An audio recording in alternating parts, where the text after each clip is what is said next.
मंडणगड तालुक्यात बेसुमार वृक्षतोड याकडे वनविभाग अधिकारी दुर्लक्ष करीत असल्याचे दिसत आहेत.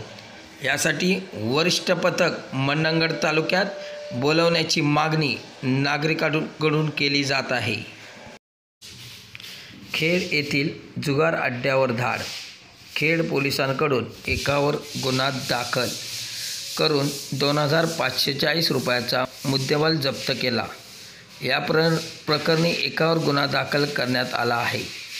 ही कारवाई 10 ऑगस्ट रोजी करण्यात आली आहे. उन्हाळ्यात खड्डे न भरल्याने राजेवाडी ते आंबडे राष्ट्रीय महामार्गाची पावसाळ्यात पूर्ण चाळण झाली. या विरोधात आवाज उठून संघर्ष समितीने चांगल्या प्रकारे दणका दिल्यामुळे जोरदार काम सुरू. विधानसभा निवडणुका दिवाळीत होणार.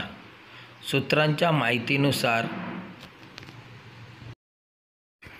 दापोलीकरांना कोट्यावधीचा गंडा घालणारा हर्ष कातळकर पोलिसांच्या ताब्यात. संशयित आरोपी हा दापोलीतून फरार झाला होता.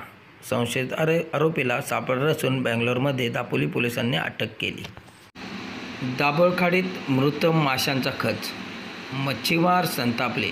लोटेतील कंपन्यांचे सांडपाणी सोडण्याचा आरोप संघर्ष समितीचा. यामागे हात कोणाचा हे लवकरच उघड होणार. मुंबई गोवा हायवेला पडलेले मोठमोठे खड्डे गणेश उत्सवापूर्वी भरले जाणार. नितीन गडकरी यांच्याकडून सांगण्यात आले.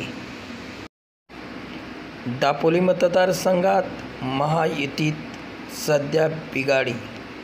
दापोलीच्या जागेवर विविध पक्ष दावा करत असताना भाजपानेही केला दावा.